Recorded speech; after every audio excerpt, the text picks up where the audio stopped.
Hello. So I wanted to show you how we can put together something to take a scanned document, so a raw image, and use an AI model to work out what type of document it is. So is it a CV? Is it a contract? Is it an invoice or a credit note? And then to pull structured information. So in the case of an invoice, you'd want to put out things like the company that issued the document. You'd want the date. You'd want a reference number of some sort. You'd want some information about line items. You'd want a total. And then we're going to write that data somewhere. And then because we know a bit more information about the document now, we can file that document in the right place. So this is useful for businesses that have shared drives just full of files or even boxes full of paper that have to be scanned in and filed correctly. So you see I'm using a tool here called n8n, and that's a workflow automation platform. It's a great tool for building repeatable business workflows, and it's been getting a lot of attention recently from tech bloggers in the last couple of years because it's fairly easy to integrate AI into workflows. Now it's worth noting that I'm running this locally, so this isn't the cloud version. In fact, I'm running all of this locally. AI models are running on my AI rig under my desk, and n8n and the database are running up here in the rack in my study. So this was really just to prove that it is actually possible. And if your business is in a high compliance or a regulated industry and you don't want to push your data up into cloud services, you can do things this way. But there is a cloud hosted version of n8n, and you can connect to all those cloud services if you want to. So if you're using Microsoft 365, for example, then you'll see there is a OneDrive connector, a SharePoint connector, like Dropbox connectors. And in terms of the AI models, if you hosted cloud services, then you can see here we've got access to all of those models, to Anthropic, to some of the Azure services. We've got access to Gemini, to Grok, Hugging Face, Mistral, and if you're using models here as well. So we can drop those in and use those in place of what I've got here, which is Ollama, to access my local AI instances. Also, n8n is similar tool to things like Microsoft Power Automate or Logic Apps, or AI flows as they're known in Copilot Studio now. So you may already have access to a very similar tool. But let's get into the demo. So the nice thing about n8n is that it allows you to segregate and annotate your flow, so it makes it a bit easier to understand. So that's kind of what I've done here. I've split it up into sections. So the first part is about monitoring a folder and getting the image contents. So what I have here is a folder just on my file server. I've got an inbox, and I've also got an outbox, which is where we're going to file the document once it's been processed. So you can see that these folders are all empty. So we're reading that file from disk. We're then just doing something to prepare the image and make sure it is actually an image file. But the main bulk of this next section here is about analyzing the image. So you can see where we're using my local Ollama account for the AI model, and we're going to analyze that image. We're going to use Google's Gemma 3. Probably should update that to Gemma 4 now that it's been released just this week, but we'll stick with this for now. And what it's doing is it's giving it a prompt similar to what you do with ChatGPT. It's just sending it a prompt to say, transcribe all the visible text from this document image, and then don't bother returning any of the layout cues or coordinates or regions or anything like that. We just want to return just the plain extracted text in reading order from that document. So any of the text that's detected from that image, it's going to return that. And you can see the last time I ran this, got a load of text here from what it detected from the previous run. The /n's are just carriage returns, but that's the text that it managed to pull out. Once we've done that, again, we're just doing a little bit of processing here, but the main bulk of it is then to extract the structure.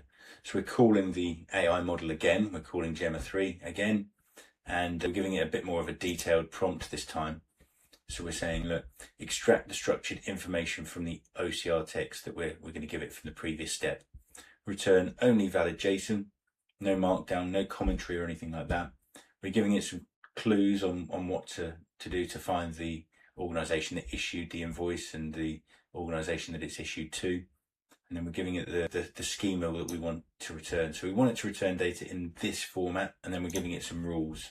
So we're saying, look, empty string if unknown, empty array if unknown, confidence is a number from 0 to 1. So we'll use that to figure out how confident it is in what it's returning. Summary should be concise, keywords should be short. If the OCR text is messy or incomplete, return best effort JSON and lower the confidence score. And then we're just adding the actual text that was detected from the image underneath, which is what it's put here from the previous run. So then once we've done that, all we're really doing is we're just saving those files down. So we're saving the data file down, which is the data that we've managed to extract from the document. And then we're filing the actual original document in the right place based on what kind of document it is and hopefully the correct name for the invoice. So I've got an image here as a test. I've just asked ChatGPT to generate me something. So we've got an invoice here, and it's looking a bit tatty. It's been sitting on someone's desk for a while, and then somebody managed to scan that in. So that's the one we're going to use to see what this does. So I'm going to pop that into the inbox folder,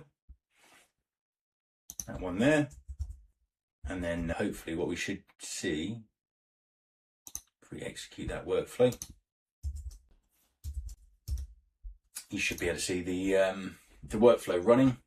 You can see the models being called, and that workflow is executed successfully.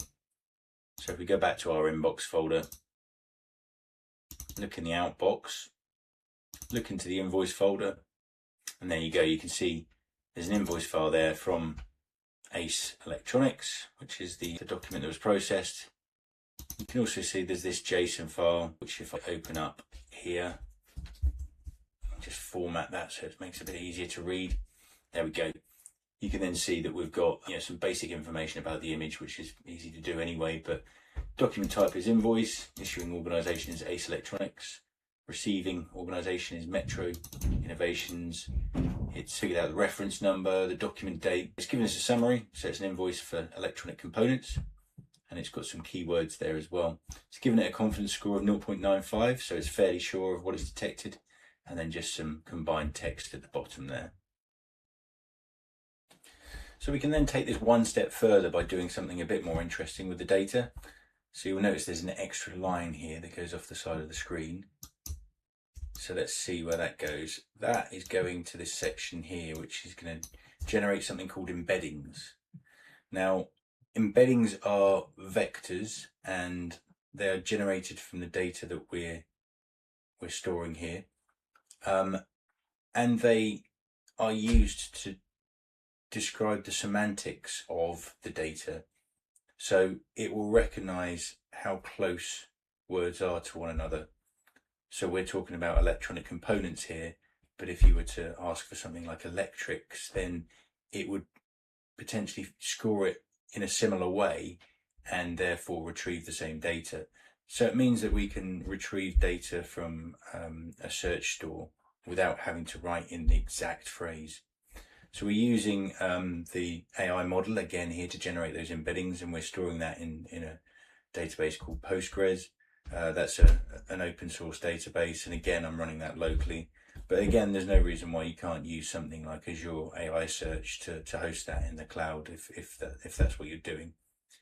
So because we've run this workflow before, I can look in here. This is Open WebUI. This is just a UI that allows me to access my local models, and that's connected to Postgres using a quick function. So in here I can say any invoices for an electric kit, and this is going to go off and search.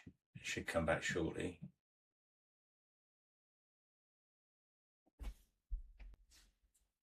And there we have it. It's found the invoice that we just scanned in. Even though we've referenced it with electric kit rather than electronic components, it's still found that invoice, it's found the details and pulled that out into chat, and it's actually pulled out the location of that document here. So I could copy and paste that into my browser, and again it's pulled back that invoice.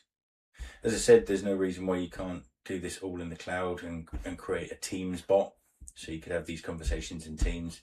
And obviously it's a very basic proof of concept. There's still more to do here. You wouldn't want all of your staff to access all of your documents, so you'd need some kind of permission model here, etc. But hopefully it's given you a taste on what's possible.